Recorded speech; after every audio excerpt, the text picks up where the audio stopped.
Okay, good evening, students. Is the screen visible? Good evening. Yes, miss. Yes, miss. Okay.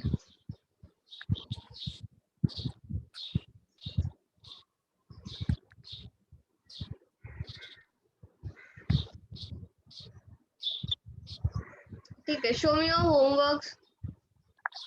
Put it in front of the camera.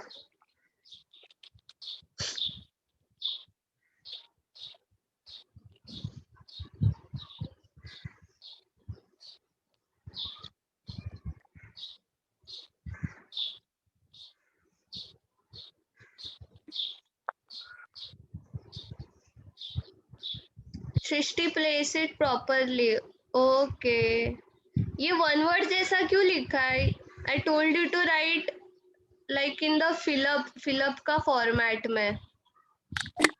Miss ये examples है non contact force and contact force के। अच्छा, हाँ. ठीक है. And where are the fill-ups? Okay, very good. Good. Aditya.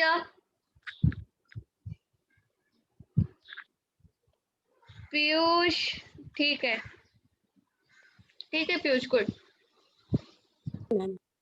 Teacher मैंने ना example of pull and push किए।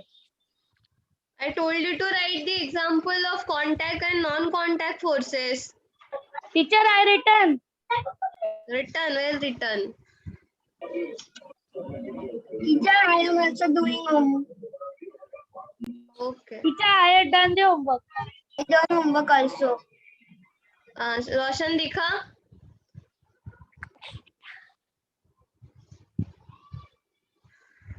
Okay, Kumkum done. Roshan. Jitesh. Okay, Roshan. Piyush भी हो गया. और कौन है? Yoshita and Jitesh and Krishna. Put your videos on. फटाफट. Yes teacher 2 minute. जल्दी. तो कैमरा सेट करो। Yoshita, Jitesh.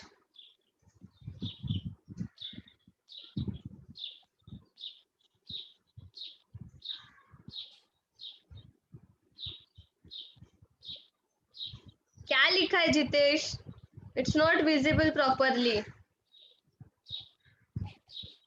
I told you to write the examples of contact and non-contact, and you have to frame 10 fill-ups from what we did yesterday. उतना भी नहीं किया है.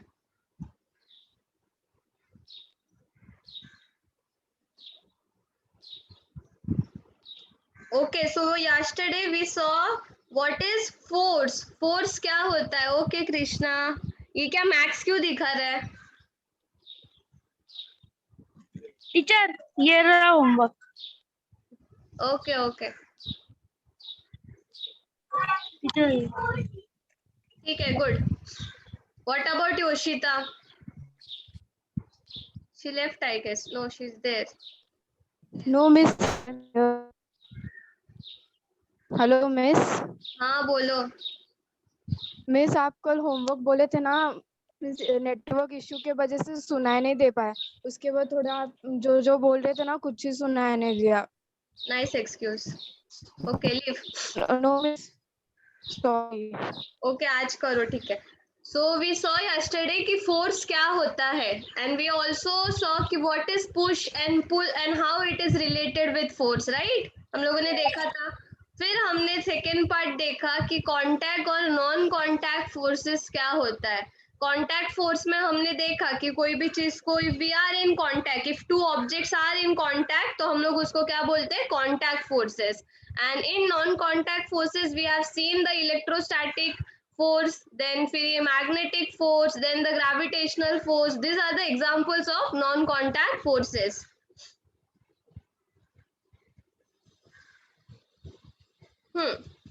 ये हम लोगों ने देखा. And we have also done this activity. ये मैग्नेट्स का जो एक्टिविटी है, जो नॉट अनलाइक पोल्स क्या होता है?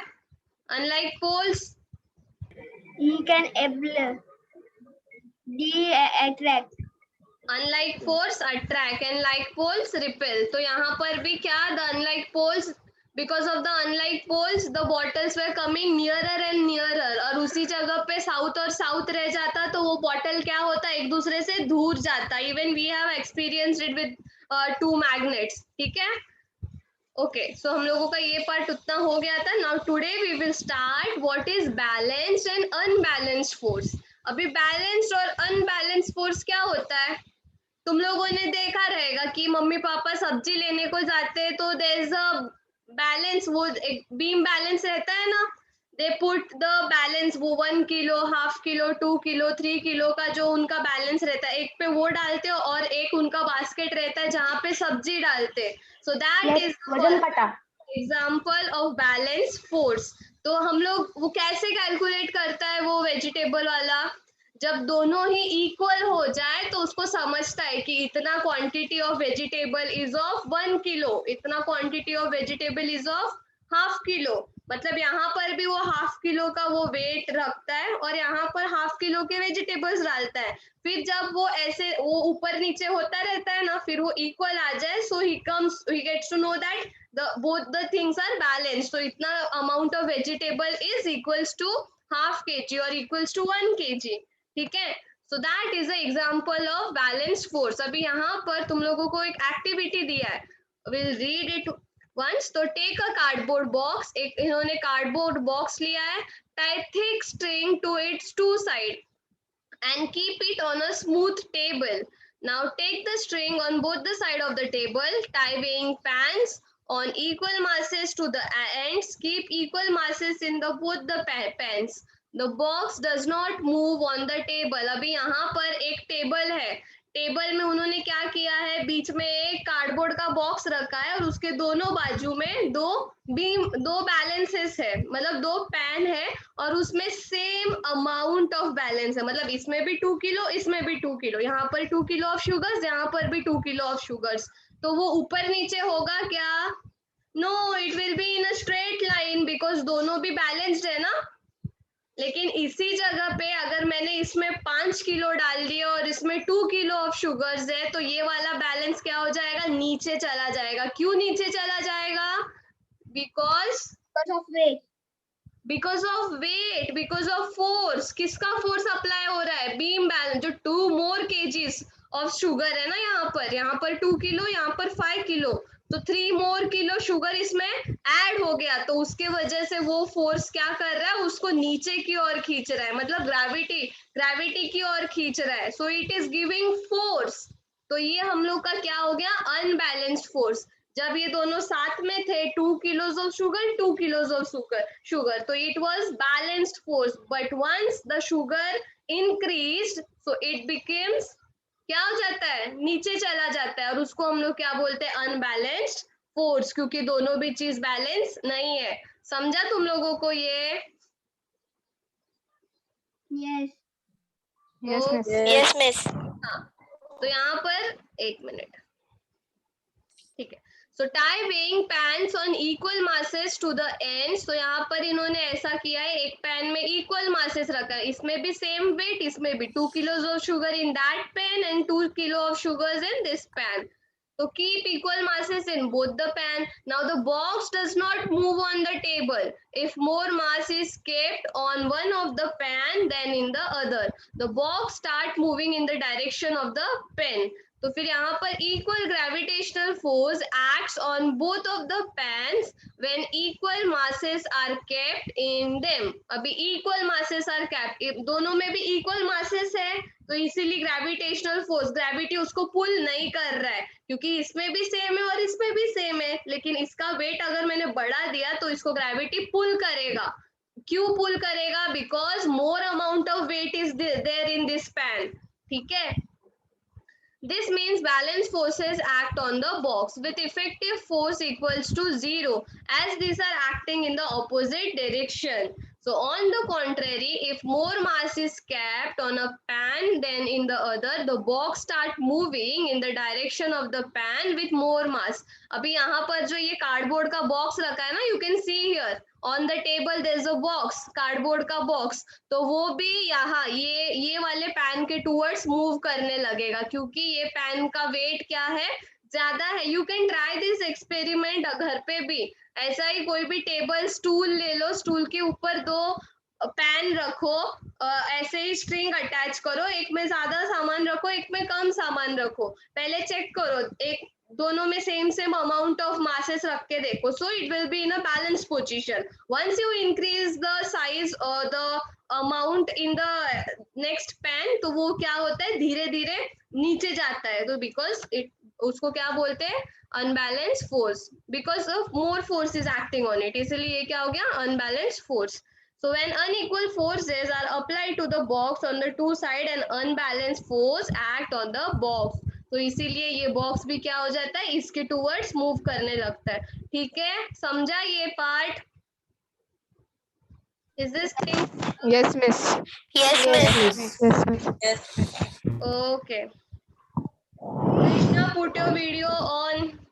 क्यों बंद है? अभी यहाँ पर one of the most famous game that we had played during our school times, जिस रस्सी रहती है एक, और 7-8 जन रहते हैं, दूसरे और भी 7-8 जन रहते हैं. खेला है कि नहीं, क्या बोलते हैं उसको, टग of war. Tug of war खेला है कि नहीं? इसको नहीं पता क्या होता है टग ऑफ. मिस खेला है मैंने, सॉरी. यहाँ पर you can see the pictures. ये देखो, इसको क्या बोलते हैं, टग ऑफ वॉर. तो यहाँ, हाँ, तो यहाँ पर यू कैन सी ये वाला जो पिक्चर है, वेट, हाँ, ये वाला तुम लोगों को पिक्चर दिख रहा है. तो यहाँ पे व्हाट वी कैन से, ये बैलेंस्ड है कि अनबैलेंस्ड है? Balanced है. बैलेंस्ड है. Both of them are applying the same amount of forces. वो लोग भी खींच रहे, ये लोग भी खींच रहे, और हम लोग खड़े हैं. लेकिन I will show you one more example, wait.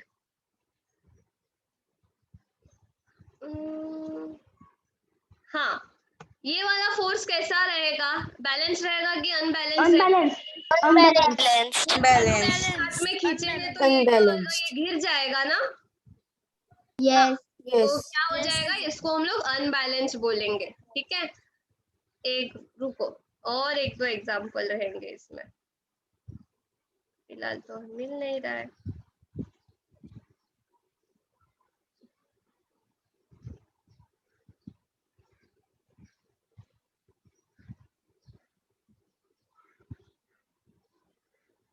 So it's not there. Basically तुमको समझा ना? हाँ, yes.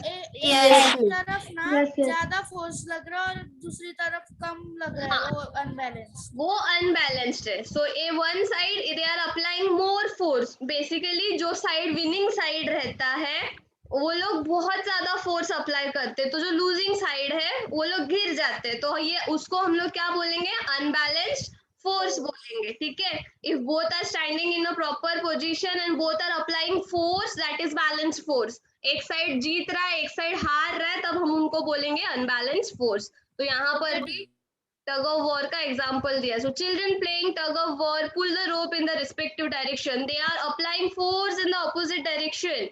If the pull of force is equal on the two side, the rope does not move. अगर वो equally force apply कर रहे, ये side वाले बच्चे भी और ये side वाले बच्चे भी, तो वो balance force रहेगा.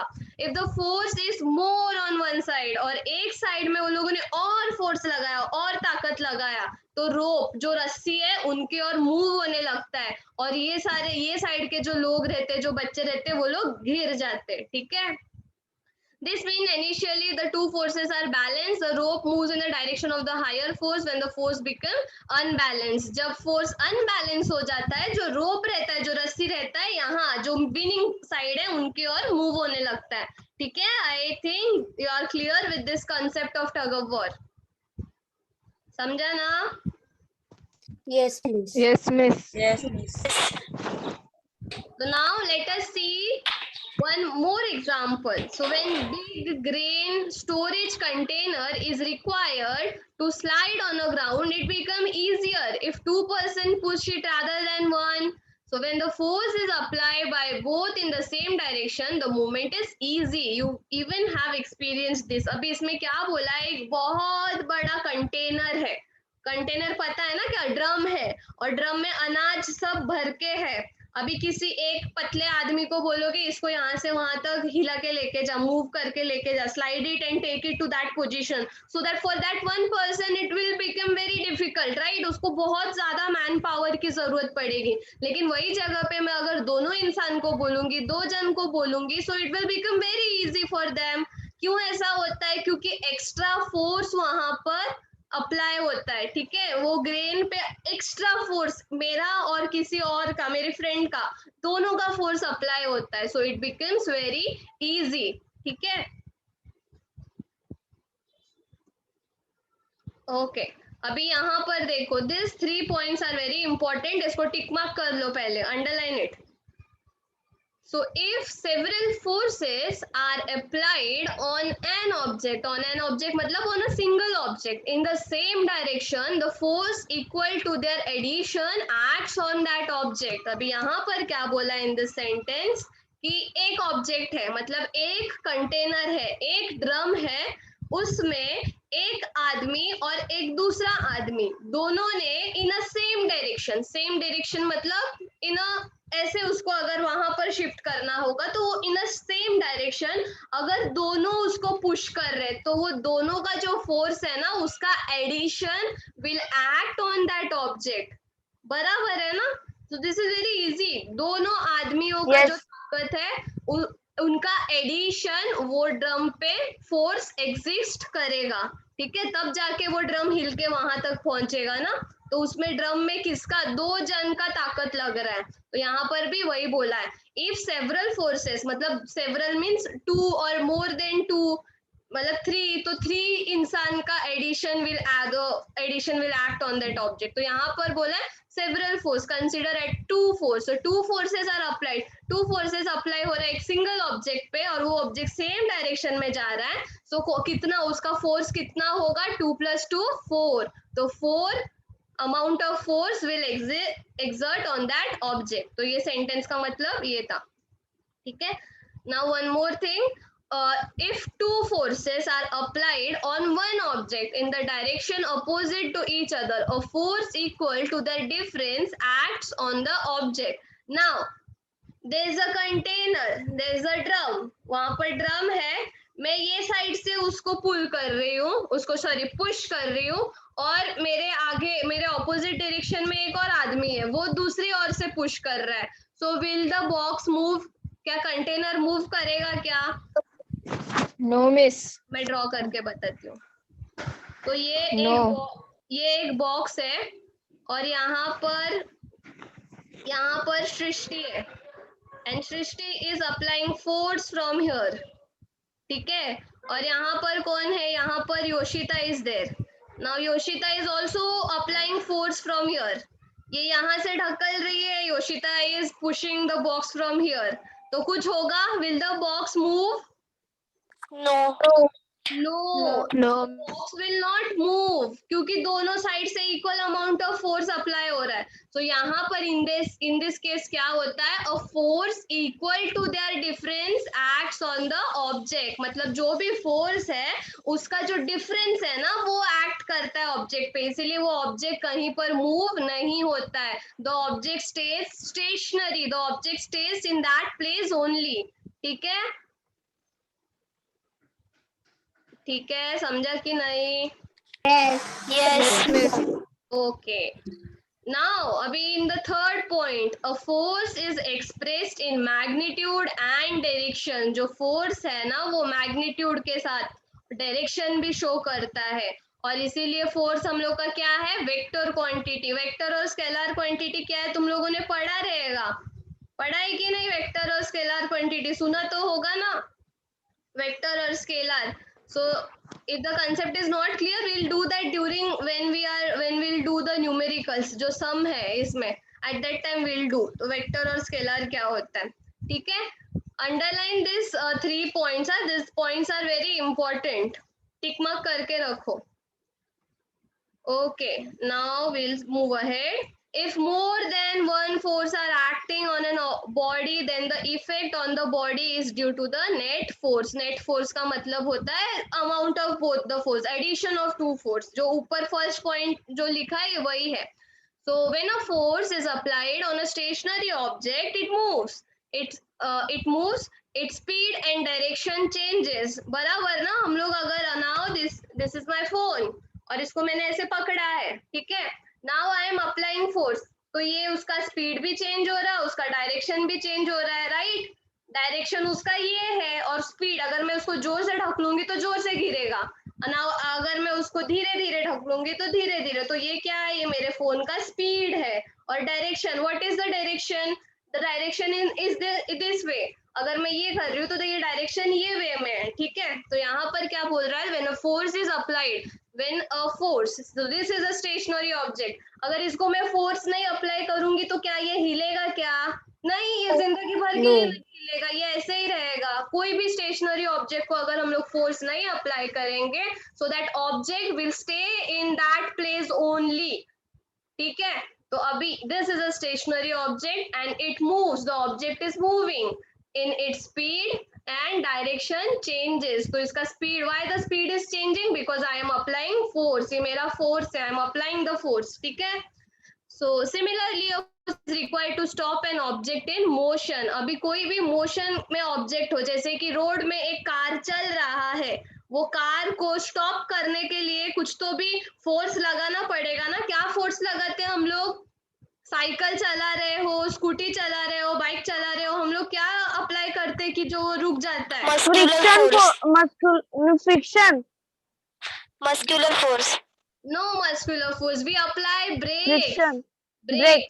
हाँ, friction is different thing, but we apply brake ना. हम लोग ब्रेक लगाते हैं, इसका कार में भी हम लोग ब्रेक लगाते हैं, फिर अगेन साइकिल में भी हम लोग ब्रेक लगाते हैं, तब जाके वो रुकता है.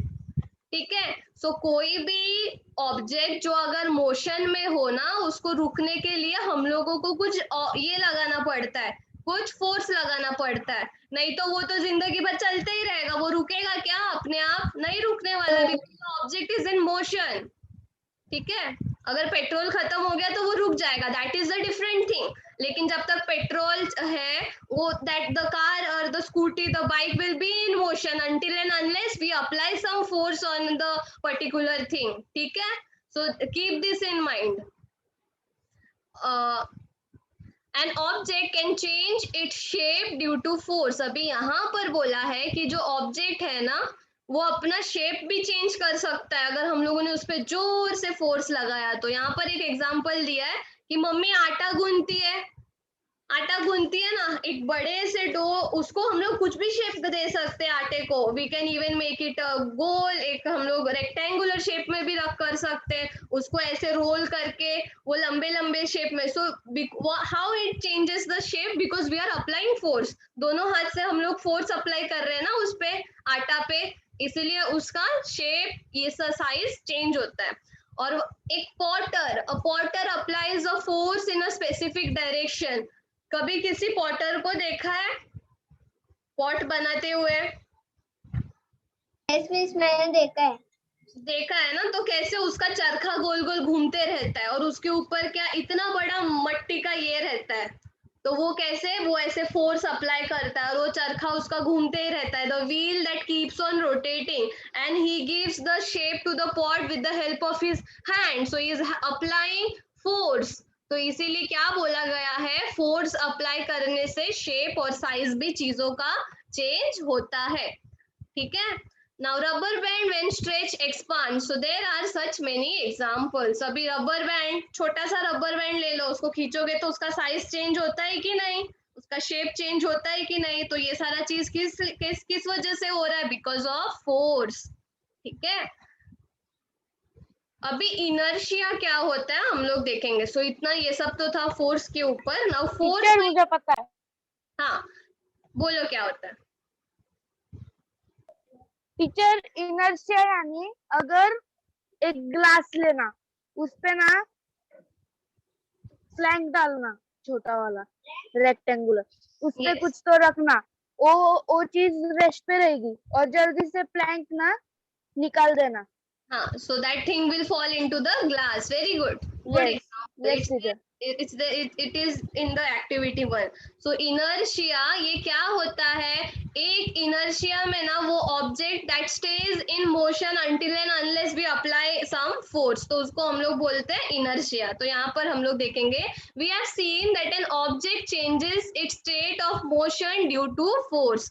एक कोई भी ऑब्जेक्ट है वो अपना मोशन चेंज करता है अगर हम लोग उसको फोर्स लगाएंगे। तो मैंने फोन का बताया ना, ये मेरा फोन है, इसको मैंने पकड़ा, इसको मैंने फोर्स दिया तो इसने अपना मोशन चेंज कर दिया।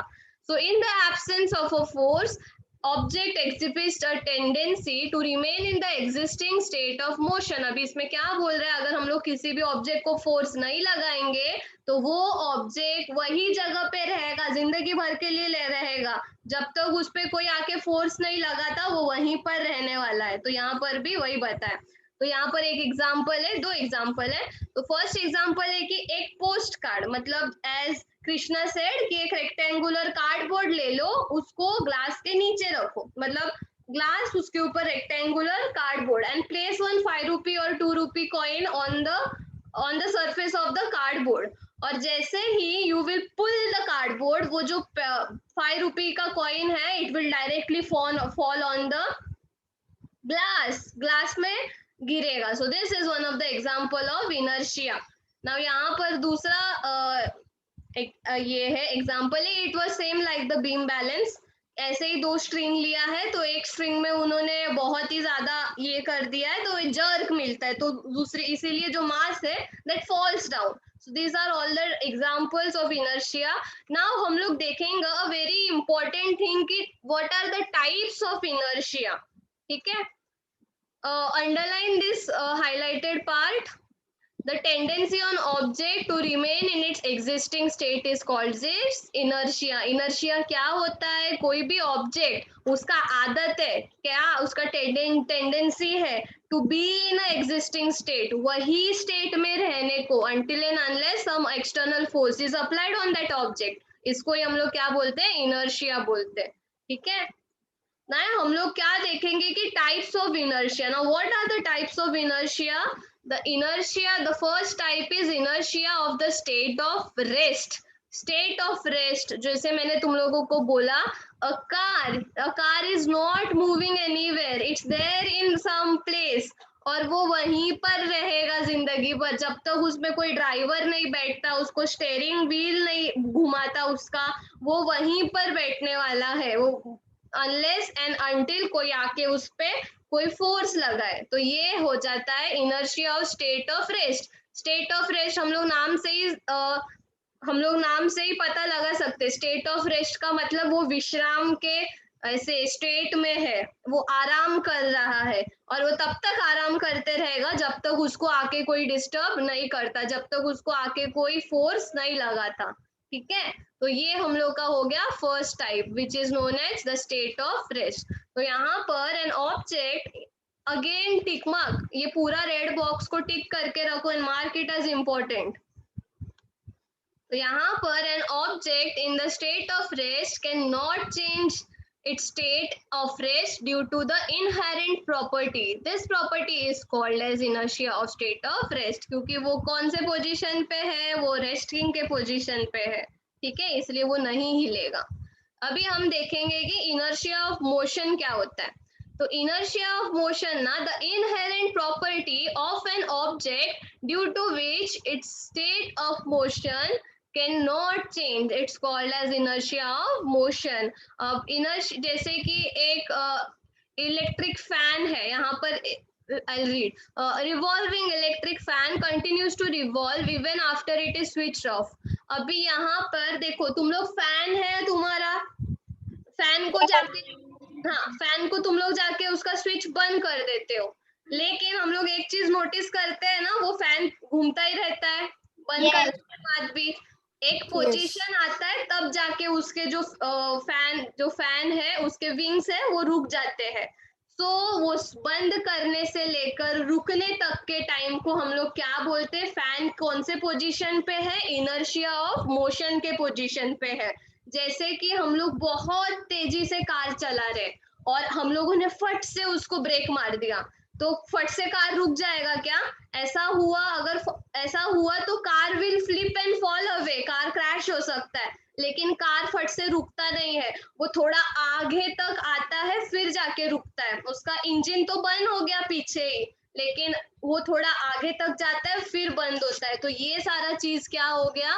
इनर्शिया ऑफ मोशन का एग्जाम्पल है। अभी यहाँ पर देखो, जब भी बस चलाता है, बस तो ड्राइवर चला रहा रहता है, लेकिन तो भी जब वो ब्रेक मारता है हम लोग अपने आप आगे जाते हैं, है ना? होता है ना ऐसा? तो ये सारा चीज क्या है? इनर्शिया ऑफ मोशन का एग्जाम्पल्स है। A passenger sitting in the running bus get a jerk in a forward direction if the bus suddenly stop.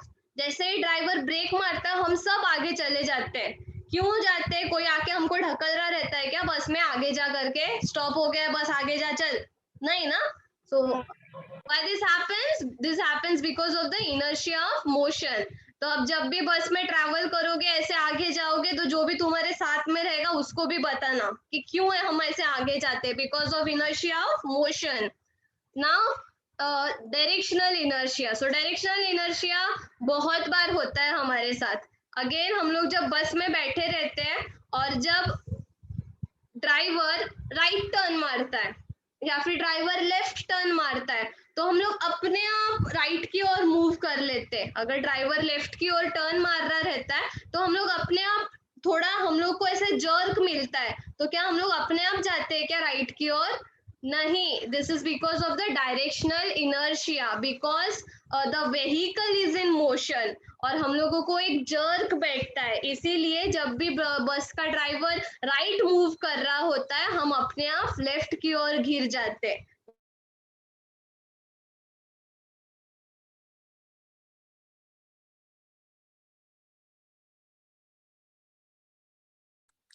Miss आपकी आवाज नहीं आ रही है। Yes miss.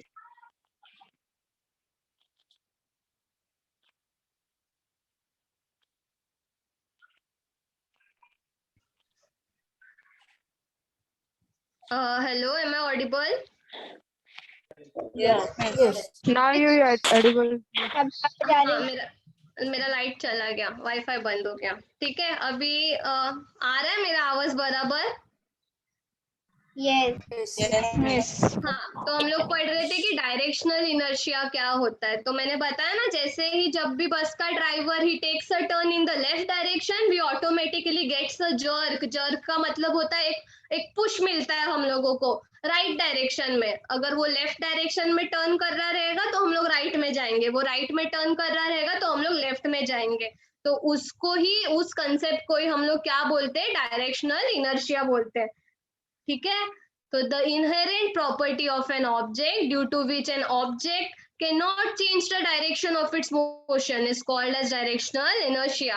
For example, if a vehicle is in motion along a straight line suddenly turns, the passengers sitting in it are thrown opposite to the direction of turning. मतलब जो मैंने तुम लोग को अभी बताया, जो डायरेक्शन पे वो घुमा रहा है उसके ऑपोजिट में हम लोग,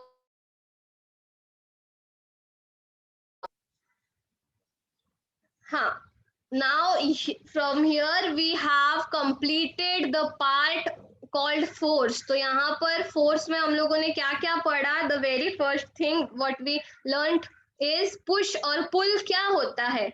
और उससे भी पहले हम लोगों ने पढ़ा कि न्यूटन का फर्स्ट लॉ क्या कहता है। न्यूटन का फर्स्ट लॉ बहुत इंपॉर्टेंट है, तुम लोगों को एकदम याद रहना चाहिए दिमाग में। तो हम लोगों ने फोर्स के पार्ट में पढ़ा कि न्यूटन का फर्स्ट लॉ क्या होता है, फिर पुश और पुल क्या होता है, देन वी स्टडीड कि what is contact and non contact forces, then today we did what is balanced and unbalanced forces. ठीक है, और फिर हम लोगों ने आज पढ़ा इनर्शिया और inertia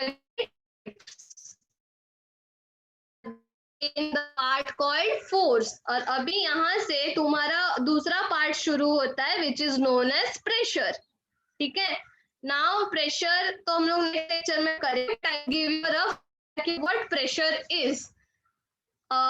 now, am I audible?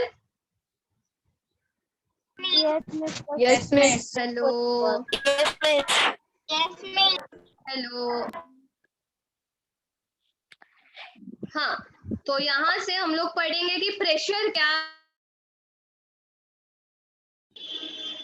Miss आपकी आवाज अटक रही है.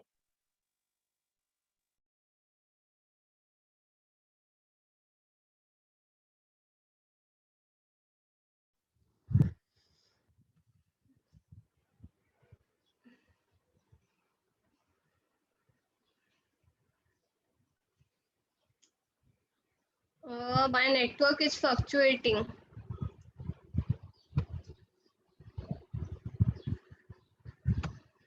Okay, so मैं co-host नहीं है, so I can't share this. Miss बना दिया कोर्स आपको. हाँ, okay sir, yes. यहाँ पे नेटवर्क फ्लक्चुएशन हुआ है, इस वजह से प्रॉब्लम. हाँ सर, ठीक है.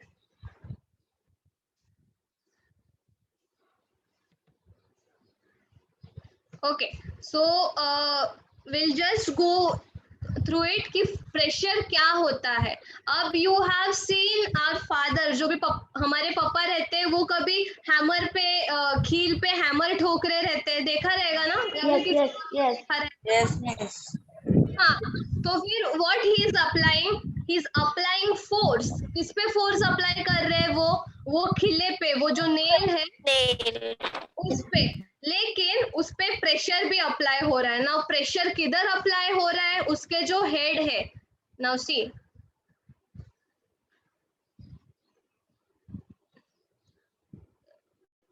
सो ये क्या हो गया है? दिस इज आवर पिन और यहाँ पर ये है हैमर. ठीक है. So this is a hammer. दिख रहा है तुम लोगों को स्क्रीन पे? now someone is applying the force. वो हैमर को पकड़ के ठोक रहा है, तो वो तो फोर्स अप्लाई कर रहा है, लेकिन ये कंसेप्ट में प्रेशर कहाँ पर आया? प्रेशर आ गया उसके हेड पे. ये this is the head of the nail.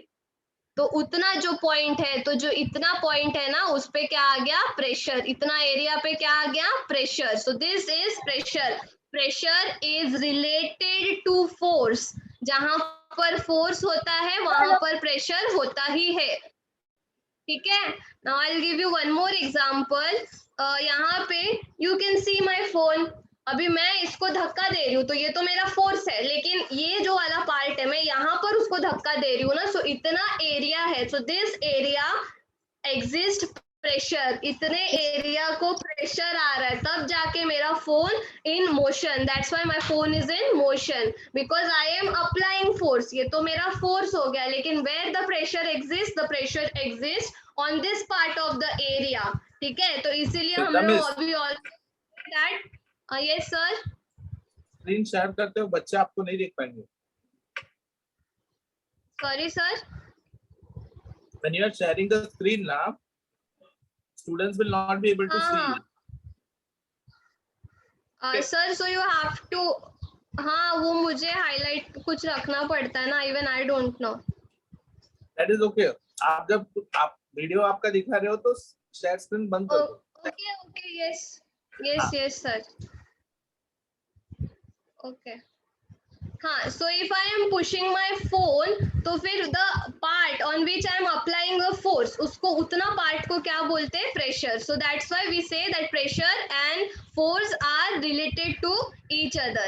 तो यहाँ पर there are many examples given और यहाँ पर there are different types also of pressure. जैसे कि pressures on solid है, pressures on liquid and pressures on gases. So these are the types of pressure that we'll do in the next lecture. So now for today we are done with the lecture and the homework will be तुम लोगों को again ये balanced और unbalanced force का definition you have to write, and again you have to write the types of inertia और उसका जो भी definition है ना, Miss, your voice is not coming. लिखना.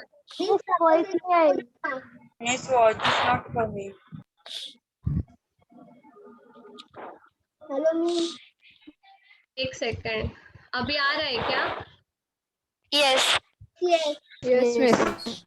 हाँ, तो तुम लोगों को होमवर्क में क्या करना है, you have to write the definition of balanced और and unbalanced force. It's there, यहाँ पर ही है जो हमने आज किया. और तुम लोगों को इनर्शिया के टाइप्स लिखने के, बस इनर्शिया का definition you have to write and the types of inertia you have to write. ठीक है. उस टाइप ऑफ इनर्शिया के पूरे लिखने हैं. What? It's there in the red box.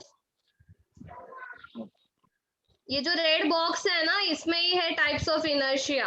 You can see this box in my screen. Type of inertia, inertia of state of motion, then in rest and in the directional inertia. So ये 3 तुम लोग को लिखना है. You have to write the definition of inertia और balanced और unbalanced force का definition. ठीक है. Yes. Okay, so is there any doubt आज के लेक्चर से? No, miss.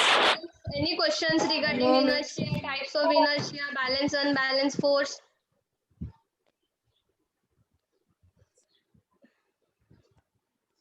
Any questions? No, miss. No, miss. ठीक है. No, miss. Okay. Mani sir? Yes, Shraddha miss. Yes sir, I am done with my lecture. Can I leave? Okay, Shraddha miss. Okay sir. Thank you. Bye everyone. Bye bye. Bye, miss. Bye, miss. Bye, miss. The students just wait for a couple of minutes. Let Sunita miss join, and you'll have your Hindi lecture. Okay.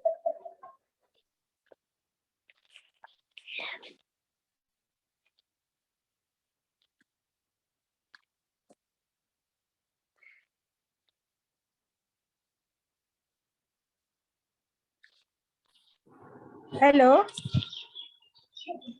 Yes, Hello. madam. Good evening. Good evening. Good evening, sir. Good evening. चालेल. आता तिकडचा class घेऊन आली पळत. काय बोलता madam?